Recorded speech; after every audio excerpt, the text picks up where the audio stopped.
Hello student, SGT classes के online portal पर आपका स्वागत है। आज मैं आपके लिए बहुत ही खास टॉपिक लेकर आया हूँ जो कि हमारा इलेक्ट्रिकल सर्किट है। आइए समझते हैं इसे। इलेक्ट्रिकल सर्किट क्या होता है और क्या क्या इसके पार्ट होते हैं। सबसे पहले मेरा सभी स्टूडेंट से अनुरोध है कि हमारे चैनल को सब्सक्राइब कर दीजिए और बेल आइकन पर क्लिक कीजिए ताकि सभी वीडियो आप तक पहुँच जाए, और सभी वीडियो को लाइक और शेयर जरूर कीजिए। आइए समझते हैं इलेक्ट्रिकल सर्किट। देखिए, इलेक्ट्रिकल सर्किट क्या होता है, यानी कि इलेक्ट्रिक सप्लाई को दिया जाने वाला एक रास्ता जिसके ज़रिए हम अभी अपने सभी इंस्ट्रूमेंट को चालू करते हैं सप्लाई दे करके। तो इलेक्ट्रिकल सर्किट की डेफिनेशन की बात करें तो इलेक्ट्रिकल सर्किट यानी कि ऐसा पथ जिसकी सहायता से हम इलेक्ट्रिक सोर्स से प्राप्त पावर को लोड तक पहुंचाते हैं। सोर्स, यहाँ पे पॉइंट आता है हमारा सोर्स का और लोड का। तो सोर्स वो होते हैं जो हमें सप्लाई प्रोवाइड करते हैं, जैसे कि हमारे अल्टरनेटर, बैटरी, ईटीसी। और हमारे लोड होते हैं जो हमारे इलेक्ट्रिक सप्लाई पर कार्य करते हैं, जैसे हमारा पंखा, प्रेस, बल्ब इत्यादि। बात करते हैं इलेक्ट्रिकल सर्किट में क्या क्या होता है।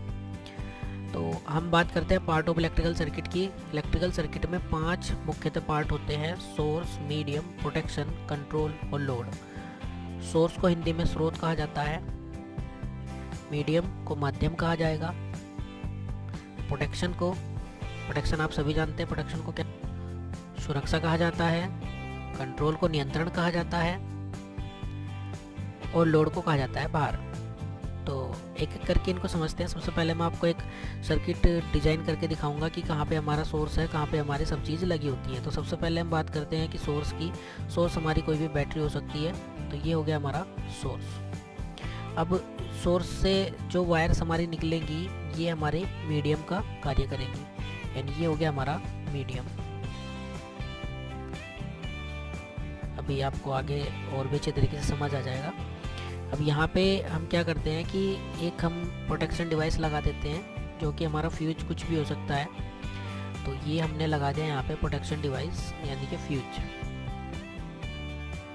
प्रोटेक्शन के बाद हम यहाँ पे एक कंट्रोलिंग डिवाइस भी लगाते हैं, कंट्रोलिंग डिवाइस जो कि हमारा स्विचेस वगैरह हो सकते हैं। तो ये हो गए हमारे कंट्रोलिंग। और इसके बाद लास्ट में हम लगाते हैं कोई भी अपना लोड। यहाँ पे मैं लोड आगे आपको अभी दिखाई दे जाएगा।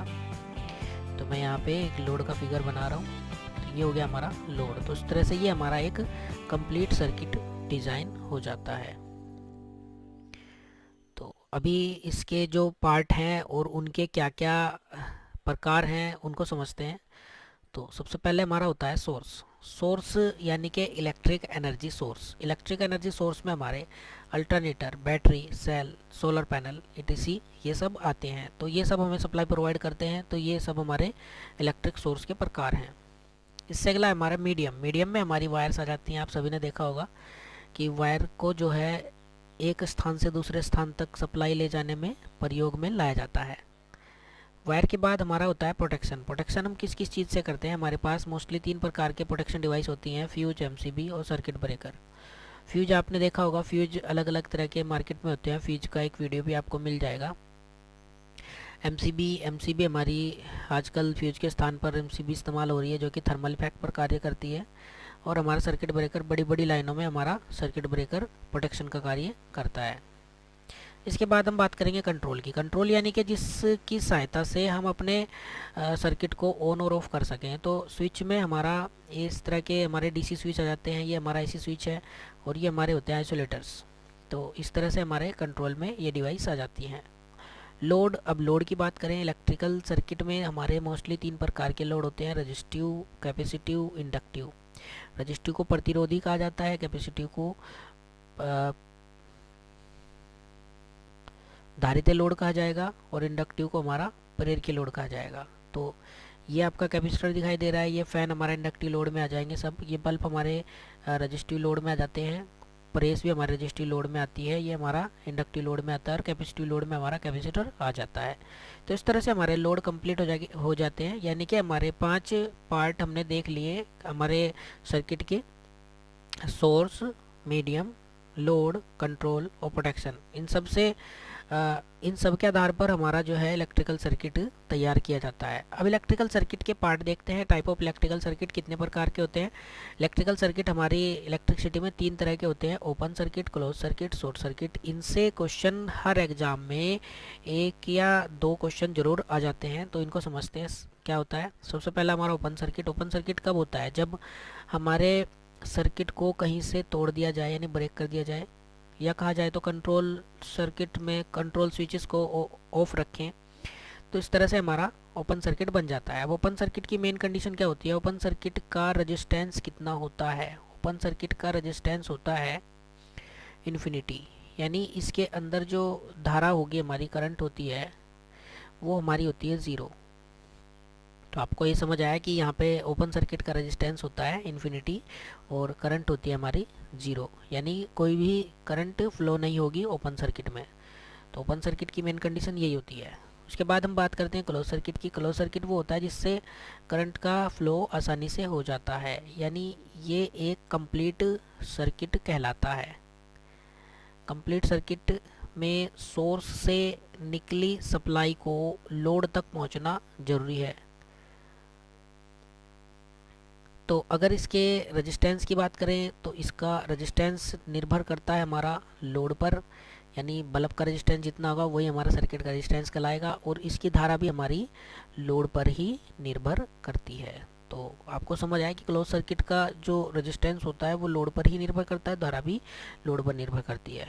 नेक्स्ट हो गया हमारा शॉर्ट सर्किट। शॉर्ट सर्किट की मोस्ट कंडीशन क्या होती है कि जब हमारे सोर्स की वायर ही आपस में टकरा जाएं। ठीक है, तो आपको पता है कभी कभी आपने बैटरी के टर्मिनल टच कर देते हो तो वहाँ पे क्या होता है? शॉर्ट सर्किट हो जाता है। तो इस तरह से हमारा शॉर्ट सर्किट हो जाता है।